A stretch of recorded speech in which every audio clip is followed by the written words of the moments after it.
کہ اس دن میں اللہ رب العزت نے ہمیں پاکستان جیسی ایک عظیم الشان نعمت عطا فرمائی۔ اللہ تبارک و تعالی کی طرف سے انتخاب بھی بہت خوب تھا کہ اللہ تعالیٰ نے ہمیں یہ مملکت جو عطا فرمائی، عیسوی کے لحاظ سے تو 14 اگست 1947 عیسوی تھی، لیکن سن ہجری کے اعتبار سے 27 رمضان المبارک میں ہمارا یہ ملک آزاد ہوا ہے۔ تمام مہینوں میں سب سے بابرکت مہینہ رمضان المبارک کا مہینہ ہے۔ رمضان المبارک میں سب سے زیادہ بابرکت آخری عشرہ ہے، اور آخری عشرے میں بھی سب سے زیادہ فضیلت والی راتیں طاق راتیں ہیں، 21، 23، 25، 27 اور 29۔ اور ان طاق راتوں میں بھی بعض اہل علم کے ہاں شب قدر کی رات 27ویں شب ہے، تو اللہ نے ہمیں یہ مملکت 27ویں شب میں عطا فرمائی۔ یہ محض اتفاق نہیں تھا، بلکہ اللہ رب العزت کی طرف سے یہ ایک انتخاب تھا۔ میں تھوڑی سی تاریخ عرض کروں گا، دور نبوت سے لے کر پاکستان کی آزادی تک، تاکہ یہ ہمیں معلوم ہو سکے کہ اسلامی فتوحات کی تاریخ کیا ہے اور اس مملکت کی آزادی کیسے ہوئی۔ نبی اکرم صلی اللہ علیہ وسلم کی ولادت 571 عیسوی میں ہوئی، اور 40 سال کے بعد یعنی سن 611 عیسوی میں آپ صلی اللہ علیہ وسلم کو نبوت عطا کی گئی۔ آپ کے 13 سال کا مکی دور اور آپ کے 10 سال کا مدنی دور تھا۔ آپ صلی اللہ علیہ وسلم جب دنیا سے پردہ فرما رہے تھے، سن 11 ہجری 12 ربیع الاول پیر کے دن آپ نے دنیا سے پردہ فرمایا، اور سن 11 ہجری تک 9 لاکھ مربع میل پر اسلام پھیل چکا تھا۔ پھر حضرت ابو بکر صدیق رضی اللہ تعالیٰ عنہ کا دور شروع ہوا، 2 سال 2 مہینے انہوں نے خلافت کی۔ سن 13 ہجری 22 جمادی الثانی کو حضرت ابو بکر صدیق کا انتقال ہوا، تو یہ دین اسلام 11 لاکھ مربع میل پر پھیل چکا تھا۔ ان کے بعد خلیفہ حضرت عمر رضی اللہ تعالیٰ عنہ بنے، 10 سال انہوں نے خلافت کی۔ سن 24 ہجری 1 محرم الحرام کو ان کی شہادت ہوئی، تو اس وقت یہ دین اسلام 22 لاکھ مربع میل پہ پھیل چکا تھا۔ ان کے بعد خلیفہ حضرت عثمان ابن عفان بنے، 12 سال انہوں نے خلافت کی۔ سن 35 ہجری 18 ذی الحجہ کو حضرت عثمان کی شہادت ہوئی، تو 35 لاکھ مربع میل پر اسلام پھیل چکا تھا۔ پھر ان کے بعد خلیفہ حضرت علی رضی اللہ تعالیٰ عنہ بنے، سن 40 ہجری 21 رمضان المبارک کو ان کی شہادت ہوئی، اور تقریباً 38 لاکھ مربع میل پر اسلام پھیل چکا تھا۔ پھر ان کے بعد خلافت ان کے بیٹے حضرت حسن رضی اللہ تعالیٰ عنہ نے کی 6 مہینے تک، اور پھر ان کے بعد سن 41 ہجری سے لے کر سن 60 ہجری تک حضرت امیر معاویہ رضی اللہ تعالیٰ عنہ نے خلافت کی۔ 22 رجب کو آپ کا انتقال ہوا۔ آپ کے اس 19 سالہ دور اقتدار میں جب آپ دنیا سے پردہ فرما رہے تھے، تو 63,65,000 مربع میل پر اسلام پھیل چکا تھا۔ حضرت امیر معاویہ کے انتقال کے بعد ان کے بیٹے یزید خلیفہ بنے، اور اس کے بعد ان کے بیٹے معاویہ خلیفہ بنے، اور اس کے بعد مروان بن حکم، اور پھر عبد الملک بن مروان، اور پھر اس کے صاحبزادے ولید، اور پھر ان کے بیٹے سلیمان۔ سن 99 ہجری میں پھر عمر بن عبدالعزیز رحمہ اللہ خلافت پر آئے۔ عمر بن عبدالعزیز بنو امیہ کے 8ویں خلیفہ تھے، اور سن 101 ہجری میں ان کا انتقال ہوا۔ جب ولید کا دور حکومت چل رہا تھا، اس دور میں بھی حجاج بن یوسف گورنر تھے۔ سن 92 ہجری 711 عیسوی کو حجاج بن یوسف کو ایک خط پہنچا، اور اسی طرح ایک پیغام پہنچا کہ ہند کے اندر راجہ داہر ظالم نے مسلمان عورتوں کو قیدی بنایا ہے، بچوں کو قیدی بنایا ہے، اور وہ عصمت دری کی کوشش کر رہا ہے۔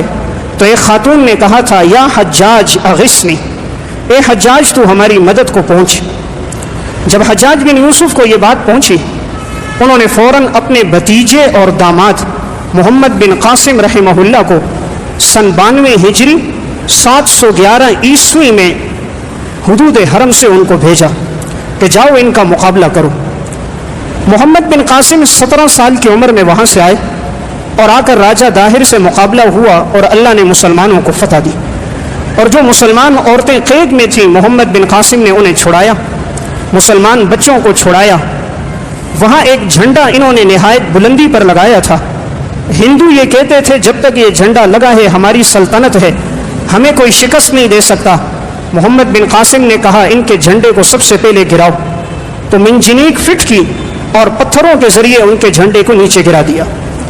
3 سال تک محمد بن قاسم یہاں رہے، 711 عیسوی سے لے کر 714 عیسوی تک، اور یہ علاقے فتح کرتے رہے، یہاں تک کہ ملتان تک کا علاقہ محمد بن قاسم نے فتح کر دیا۔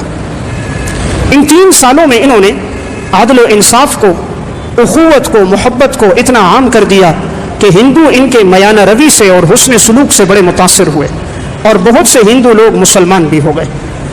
ان 3 سالہ دور میں محمد بن قاسم نے عدل و انصاف کو جاری رکھا، یہاں تک کہ جب محمد بن قاسم کی شہادت ہوئی، ولید کے بعد سلیمان کا دور آیا۔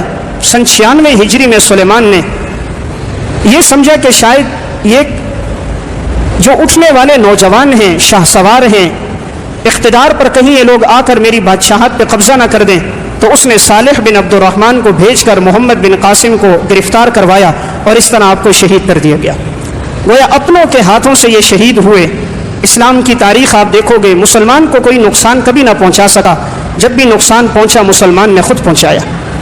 محمد بن قاسم کی شہادت کے بعد سن 714 عیسوی تک یہ سب علاقے فتح ہو چکے تھے۔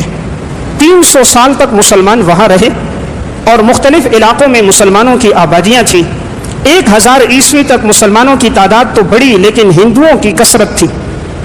سن 1002 عیسوی میں سلطان محمود غزنوی کا والد سبکتگین افغانستان سے آیا ہے، غزنی شہر سے، اور یہ مسلمانوں کی مدد کو پہنچا، اور آ کر انہوں نے ہندوؤں کا مقابلہ کیا، اور اللہ نے سبکتگین کو فتح دی۔ اس کے بعد سن 1002 عیسوی سے لے کر سن 1026 عیسوی تک 24 سال جو خلافت کی، پھر وہ سلطان محمود غزنوی نے کی۔ اس 24 سال میں یہ مقابلہ کرتے رہے، ہندوؤں سے لڑتے رہے، اور اسلام پھیلتا گیا، یہاں تک کہ ان کے اس دور میں فتوحات اتنی بڑھ گئیں کہ آج تاریخ دنیا کا دوسرا بڑا فاتح اگر کسی کو کہتی ہے تو سلطان محمود غزنوی کو کہتی ہے۔ دنیا کا پہلا فاتح چنگیز خان ہے، اور دوسرا فاتح سلطان محمود غزنوی ہے، پھر سکندر ہے، اور پھر ذوالقرنین ہے۔ تو 1026 تک سلطان محمود غزنوی کا اقتدار تھا۔ جس وقت یہ ہندوستان میں داخل ہوا تھا اس وقت راجہ جے پال کی حکومت تھی، اور راجہ نے ایک بت کھڑا کیا ہوا تھا کہ یہ نشانی تھی کہ ہمارا اقتدار اس وقت تک ہوگا جس وقت تک یہ بت باقی رہے گا۔ سلطان نے جب علاقے کو فتح کیا، انہوں نے آگے سے پیشکش کی، کہا ہم سے سونا لے لو، دولت لے لو، لیکن ہمارے بت کو نہ گرانا۔ سلطان محمود غزنوی نے کہا میں بت شکن ہوں، میں بت فروش نہیں ہوں، اسلام کا حکم ہے بتوں کو گرایا جائے، میں ابراہیم علیہ السلام کی سنت زندہ کروں گا، بتوں کو گراؤں گا، بتوں کو تعمیر نہیں کروں گا۔ معلوم ہوا کہ اسلامی مملکت کا کام بتوں کو تعمیر کرنا یا بت خانے تعمیر کرنا نہیں ہے، اسلامی مملکت کا کام سب کو توحید پر لانا اور اللہ کے سامنے سر بسجود کرنا۔ تو سلطان محمود غزنوی نے اتنی بڑی پیشکش کو ٹھکرا دیا اور سومنات کے اس بت کو توڑ دیا۔ سلطان کی یہاں جب تک خلافت رہی امن و امان برقرار رہا۔ سلطان کے انتقال کے بعد پھر خلافت آئی ہے محمد غوری کی۔ محمد غوری کے بعد قطب الدین ایبک خلافت پر آئے، اور پھر بنو تیمور کا دور خلافت شروع ہوا۔ تیمور میں محمد تغلق آئے اور محمد فیروز۔ مسلمانوں کا یہ اقتدار چلتا رہا۔ اس کے بعد مغلیہ دور حکومت شروع ہوا۔ مغلیہ دور حکومت کے ایک سربراہ تھے ظہیر الدین بابر۔ اس کے دور میں بھی اسلام آگے بڑھا اور فتوحات بڑھتی رہی، یہاں تک کہ مغلیہ دور حکومت کے بادشاہ شہنشاہ آئے۔ شہنشاہ شاہ جہان وہ تھے کہ جس نے آ کر صرف فتوحات ہی کو برقرار نہیں رکھا، بلکہ اس نے آ کر دہلی کی جامع مسجد بھی تعمیر کی، دہلی کا قلعہ بھی تعمیر کیا، دیوان عام اور دیوان خاص اور لال قلعہ یہ شاہ جہان کا تعمیر کردہ ہے جو آج بھی ہندوستان میں موجود ہے۔ ان کے بعد ان کے صاحبزادے اورنگزیب عالمگیر آئے۔ یہ بڑے ہی نیک صالح اور متقی انسان تھے۔ 1117 ہجری میں ان کا انتقال ہوا ہے، اور انہوں نے اپنے دور میں فتاوی ہندیہ کے نام سے جو فتاوی مرتب کروایا، آج تک وہ فتاوی موجود ہے۔ مغلیہ دور حکومت کا آخری بادشاہ بہادر شاہ خان ظفر تھا۔ اس کے انتقال کے بعد مغلیہ دور حکومت ختم ہو گیا۔ اب جب دیکھا گیا ہندوستان کی فضا بدل گئی، مسلمانوں پر قتل عام شروع ہو رہا تھا، حضرت مجدد الفسانی رحمۃ اللہ علیہ نے جب دیکھا کہ اکبر کے دور میں کفر بڑھا اور ان کے سامنے سجدہ شروع ہو گیا، تو مجدد ان کے مقابلے میں کھڑے ہوئے اور سنت کی دعوت دی۔ 1034 ہجری میں مجدد کا انتقال ہوتا ہے۔ پھر ان کے بعد حضرت شاہ عبد الحق محدث دہلوی رحمہ اللہ نے ہندوستان کی فضا میں سنت کی آبیاری کی، مدارج النبوہ کے نام سے سیرت پر انہوں نے کتاب لکھی، حدیث کی شرح اشعۃ اللمعات اور لمعات لکھ کر حدیث کو عام کیا۔ پھر حضرت شاہ ولی اللہ رحمہ اللہ کا دور آیا اور انہوں نے افغانستان کے بادشاہ احمد شاہ ابدالی کو خط لکھ کر مدد کے لیے پکارا، اور وہ آئے اور مرہٹوں سے مقابلہ ہوا اور فتوحات کا سلسلہ شروع ہوا، یہاں تک کہ انگریز جب داخل ہوا ہے سن 1600 عیسوی میں انگریز ہندوستان میں داخل ہوا۔ ایسٹ انڈیا کمپنی کے نام سے یہ آیا تھا، اور اس نے آ کر کہا تھا میں یہاں تجارت کروں گا، باقی میرا کوئی کام نہیں۔ 1600 عیسوی میں اس نے اپنی اس کمپنی کی بنیاد رکھی اور اس نے ساری ساحلی پٹی پر قبضہ کر دیا۔ انگریز کی ہر دور میں اور یہود کی ہر دور میں کوشش رہی ہے کہ معیشت ان کے قبضے میں ہو، اس طرح انہوں نے ساری ساحلی پٹی کو لیا اور معیشت اپنے ہاتھ میں لی۔ تھوڑا عرصہ گزرا تھا کہ ہندوستان پر انگریز قابض ہو گیا۔ جب اس کا قبضہ بڑھتا گیا تو اس نے ہندوؤں کو اپنے ساتھ ملایا، اسے خطرہ تھا مسلمانوں سے، تو اس نے مسلمانوں پر آئے دن زیادتیاں اور قتل عام شروع کیا۔ تو اللہ رب العزت نے پھر یہاں ایک شخص کو کھڑا کیا جسے تاریخ نواب سراج الدولہ کہتی ہے۔ سن 1757 عیسوی میں نواب سراج الدولہ انگریز کے مقابلے میں آئے۔ یہ ایسے بہادر تھے، جرنیل تھے کہ لڑتے ہی جاتے تھے۔ انگریز نے دیکھا کہ اس سے مقابلہ مشکل ہے، تو اس نے میر جعفر کو بہت بڑی رقم اور زمین دی اور اسے ابھارا، تم کسی طرح اسے شہید کر دو، مروا دو، ہم تمہیں اتنی رقم دیں گے۔